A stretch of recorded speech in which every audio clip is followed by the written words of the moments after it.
Intinya Petronas saat itu memang ingin mencontoh Indonesia yang lewat Pertamina bisa memproduksi minyak hingga 1,5 juta barel per hari di.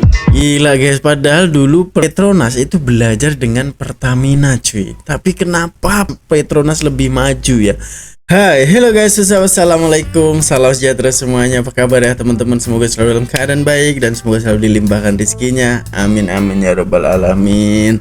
Oke guys, sebagai umat muslim, mari kita sama-sama doakan kepada saudara-saudara muslim kita yang lagi berjuang di Palestina ya guys ya. Semoga di sana menerima ataupun menemukan keadilannya yang selama ini dicari gitu guys ya. Jadi sama-sama kita doakan ya agar semangat untuk menghadapi dugaan yang memang sudah berlarut-larut dari zaman dahulu lagi.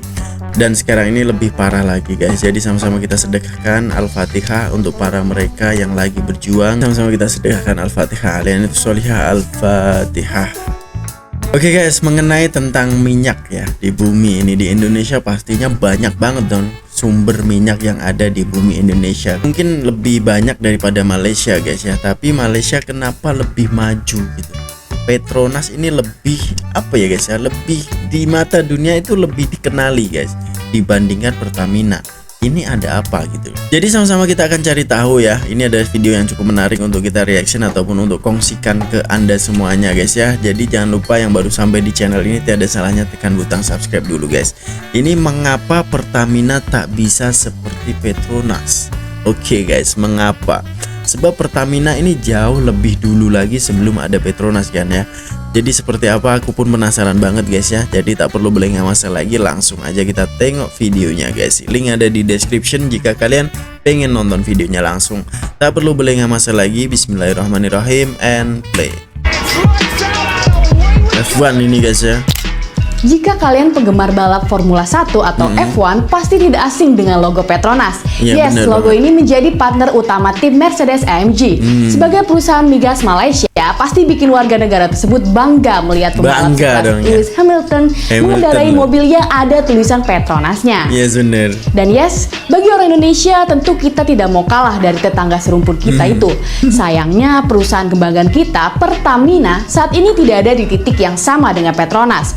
Tahun 2016 lalu, Pertamina memang sempat jadi sponsor tim Manor di F1 dengan Rio Haryanto sebagai pembalapnya. Walaupun hanya di situ saja kisahnya berhenti. Sayang banget nih. Ini bukan hanya soal jago-jagoan di F1 atau kelas balapan yang lain. Ini tentang narasi perbandingan dua perusahaan kebanggaan masing-masing negara. Petronas dikenal dunia dengan menara kembarnya yang antara tahun 1998 sampai 2004 tercatat sebagai bangunan tertinggi di dunia. Wow. Perusahaan tersebut juga masuk daftar Fortune Global 500 dengan menempati posisi 277 pada tahun 2021 lalu. Sementara Pertamina belum berhasil ada di dalam daftar tersebut. Yang selalu hadir dalam perbincangan masyarakat Indonesia justru kebanyakan soal politik. Misalnya soal Pak Ahok yang jadi komisaris atau soal kebijakan politik yang berhubungan dengan bahan bakar. Bener. But seriously, kenapa ya Pertamina tidak seperti Petronas? Padahal dulu di awal pendiriannya, Petronas justru belajar banyak dari Pertamina. Inilah saga dua kuasa minyak. Gila guys, padahal dulu Petronas itu belajar dengan Pertamina cuy. Tapi kenapa Petronas lebih maju ya? Ya bener juga ini apa yang dikatakan Mbak ini ya, bahwa ini berikutan politik juga guys ya. Mungkin lah kalau di Malaysia ini politiknya lebih bagus mungkin ya guys ya. Sebab menara Petronas ini berdiri sudah sejak tahun lamanya guys, dan pernah menjadi yang tertinggi di dunia cuy ya. Jadi luar biasa ini guys ya. Kenapa ini bisa terjadi? Langsung aja kita lanjut guys. Horizon, pinter politik ternyata ya guys ya. Sebagai perusahaan yang ada lebih dahulu, Pertamina awalnya bercikal bakal dari PT Eksploitasi Tambang Sumatera Utara. Ceritanya pada 10 Desember 1957, Kepala Staf Angkatan Darat Kolonel Abdul Haris Nasution menunjuk Kolonel Ibnu Sutowo sebagai Komandan Operasi Sadar sekaligus sebagai Direktur Utama perusahaan tambang minyak. Rujukan Ibnu oleh Nasution disebut untuk mengembalikan normalisasi di kalangan pejabat militer, terutama untuk menyelamatkan kilang-kilang minyak. Hal ini seperti ditulis oleh Marakarma dalam Ibnu Sutowo Mengemban Misi Revolusi. Nah, PT Eksploitasi Tambang Sumatera Utara ini kemudian diganti namanya menjadi Perusahaan Minyak Nasional alias Permina. Permina dulu. Kemudian bergabung dengan perusahaan negara lain bernama Pertamina. Sehingga gitu. lahirlah Pertamina pada tahun 1968. Sedangkan Petronas 68 baru berdiri pada tahun 1974. Awalnya pengelolaan eksplorasi minyak di wilayah Malaysia dikuasai oleh perusahaan asing macam Royal Dutch Shell. Akibat krisis minyak yang terjadi setelah perang berkecamuk di Timur Tengah pada tahun 1970-an. Pemerintah Malaysia melihat pentingnya bagi negara tersebut untuk punya perusahaan migas sendiri. Pemerintah Malaysia saat itu salah satunya melihat mekanisme tata kelola industri migas di Indonesia yang menggunakan Production Sharing Agreement sebagai model yang ideal untuk dijalankan. Akhirnya keluarlah Petroleum Development Act pada tahun 1974 yang mensyaratkan semua perusahaan migas asing yang beroperasi di Malaysia untuk bernegosiasi dengan Petronas terkait production sharing. Perusahaan yang menolak akan dianggap beroperasi secara ilegal di Malaysia. Nah, ada kisah menarik juga yang melibatkan tarik-menarik kepentingan kekuasaan di wilayah Sabah yang berkaitan dengan pembagian royalti. Pemimpin Sabah kala itu, Tun Mustafa, ingin royalti hingga 20% dari yang semula hanya 5%. Ia mengancam akan menarik Sabah keluar dari Malaysia. Setelah proses politik yang cukup pelik, akhirnya Petronas berhasil mengontrol sepenuhnya cadangan migas di seluruh wilayah Malaysia. Cukup rumit juga ya kisahnya. Itu guys ya, ternyata cerita di balik Sabah ini ada cerita tentang minyak ini ya, menuntut royalti sebanyak 20% guys, yang dulunya cuma 5% gitu ya. Oke, sebab itu ada apa ya guys ya, ada imigrasi sendiri dan lain sebagainya lah, intinya pasti banyak sekali perjanjian, bukan hanya minyak aja guys ya, pasti ya. Lanjut. Intinya Petronas saat itu memang ingin mencontoh Indonesia yang lewat Pertamina bisa memproduksi minyak hingga 1,5 juta barel per hari di tahun 1980 sampai 1990-an. Dulu top ini. Petronas menjadikan Pertamina sebagai tempat berguru. Apalagi prestasi Indonesia di sektor migas saat itu memang patut dibanggakan. Belum genap 20 tahun sejak kemerdekaan diproklamasikan saja, Indonesia sudah bisa masuk organisasi negara pengekspor minyak dunia alias OPEC dan berdiri sejajar dengan negara seperti Arab Saudi, Qatar, Venezuela, dan lainnya.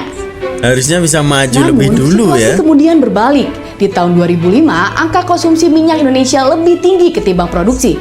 Alhasil Indonesia resmi menjadi net importer dan hengkang dari OPEC pada tahun 2008. Sekalipun mengaktifkan keanggotaannya lagi di tahun 2016. Sementara Malaysia, di tahun 2007, posisi Petronas meroket ke nomor 17 dunia berdasarkan peringkat yang dibuat oleh Petroleum Intelligence Weekly. Pada saat yang sama, Pertamina merosot ke nomor 30 dunia. Gila, jauh nih. Semakin kesini, posisi Indonesia juga semakin melemah. Kementerian SDM menyebut cadangan minyak dalam negeri hanya tersisa hingga tahun 2030 dengan asumsi produksi di 800.000 barel per hari tanpa adanya temuan cadangan baru. Sedangkan data dari British Petroleum, cadangan minyak terbukti Indonesia ini jauh kalah dibanding dengan negara tetangga seperti Malaysia dan bahkan kalah dari Vietnam. Di tahun 2017, cadangan minyak Malaysia tercatat sebesar 3,60 miliar barel. Sementara cadangan minyak Indonesia hanya tersisa 3,17 miliar barel pada periode yang sama. Meskipun sama-sama mengalami tren penurunan, laju penurunan cadangan minyak Malaysia masih lebih lambat dibandingkan Indonesia. Bahkan cadangan minyak mentah Malaysia cenderung stabil dalam 8 tahun terakhir. Tentu pertanyaannya adalah, kok Indonesia dan Pertamina bisa tiba-tiba kalah ya dari Malaysia dan Petronas? Hal pertama tentu saja adalah konteks posisi finansial. Posisi finansial Petronas jauh lebih kuat. Dari sisi belanja barang modal alias capital expenditure atau CAPEX misalnya, pada tahun 2017 lalu realisasi CAPEX Pertamina hanya di kisaran 3,60 miliar US dollar. Sementara realisasi CAPEX Petronas mencapai 10,75 US dollar. Ini belum lagi kalau bicara soal net profit. Intinya secara kekuatan finansial, Petronas jauh lebih superior dibandingkan Pertamina. Hal berikutnya adalah dari sisi inovasi dan teknologi. Petronas misalnya punya proyek Enhanced Oil Recovery berskala besar, bahkan terbesar di Asia Tenggara. Ini adalah semacam proyek untuk memperpanjang umur cadangan di sumur minyak tertentu. Nah, Pertamina juga punya proyek yang sama. Namun seperti dikutip dari CNBC Indonesia, proyek tersebut masih dalam skala kecil. Kemudian, hal lain yang tidak kalah penting adalah relasi perusahaan dengan politik dan negara. Bukan rahasia lagi bahwa Pertamina punya public service obligation yang cenderung lebih tinggi. Hal ini sendiri pernah disinggung langsung oleh Kementerian BUMN. Konteks ini kemudian sangat berelasi dengan kepentingan penguasa yang ada. Di era Pak Jokowi misalnya, kebijakan BBM satu harga secara hitung-hitungan ekonomi jelas akan merugikan perusahaan. Harga BBM di Jakarta harus sama dengan di Papua, Kalimantan, Sumatera, dan daerah-daerah lain. Hal ini tentu sulit mengingat ada biaya distribusi dan transportasi yang diabaikan dalam kebijakan tersebut, yang kemudian semuanya akan ditanggung oleh Pertamina. Kebijakan yang demikian ini tidak terjadi pada Petronas. Dengan kemampuan dan inovasi yang dimiliki, Petronas juga mampu memiliki industri yang lengkap dari hulu hingga hilir. Sementara Pertamina akibat relasi yang kuat dengan dan politik, pada akhirnya tak mampu mengimbangi kemajuan Petronas. Kacau, guys. Ini juga tidak lepas dari kebijakan publik yang buruk di sektor energi. Ketua Setara Institut Hendradi menyebut Pertamina menjadi sapi perah bagi kepentingan kelompok-kelompok tertentu. Akibatnya, perusahaan tersebut tak bisa berfokus secara profesional berjuang menjadi pemain global. Status perusahaan minyak yang dari awal dikendalikan oleh militer sejak penugasan Nasution di tahun 1957 pada akhirnya membelenggu Pertamina sendiri. Pada akhirnya, memang tak pernah fair untuk membandingkan Pertamina dengan Petronas. Tapi setidaknya kita belajar bahwa jika kebijakan publik dan tata kelola industri migas kita perbaiki, maka mimpi untuk jadi sponsor olahraga bergengsi macam Formula One bukanlah hal yang mustahil. Sebab bagaimanapun juga, Pertamina adalah nation brand Indonesia. Nation brand Indonesia. Oke guys, itu saja videonya. Cukup menarik ya, cukup detail ya untuk penjelasannya Mimin ini guys ya. Jadi bagi aku memang harus di pengurusan yang bagus, yang baik, yang jujur, yang amanah intinya guys ya. Sebab memang kalau berpolitik ini guys, ini bahaya banget bila dicampurkan dengan hal-hal yang sebegini guys ya. Kalau di Malaysia kan menurut aku sih cukup bagus politiknya dari dulu lagi ya. Sampai sekarang ini mungkin sekarang agak goyah sedikit ya, tapi dari dulu sampai berjayanya Petronas itu memang cukup luar biasa. Dan kalau diikutkan ya guys ya, ternyata ini walaupun Indonesia ini negara besar, tapi kok sumber minyaknya ini lebih besar Malaysia gitu ya guys ya ternyata ya. Tapi kita belum tahu lagi datanya, tapi Mimin ini berkata seperti itu. Ternyata Malaysia lebih banyak barel di sana guys ya.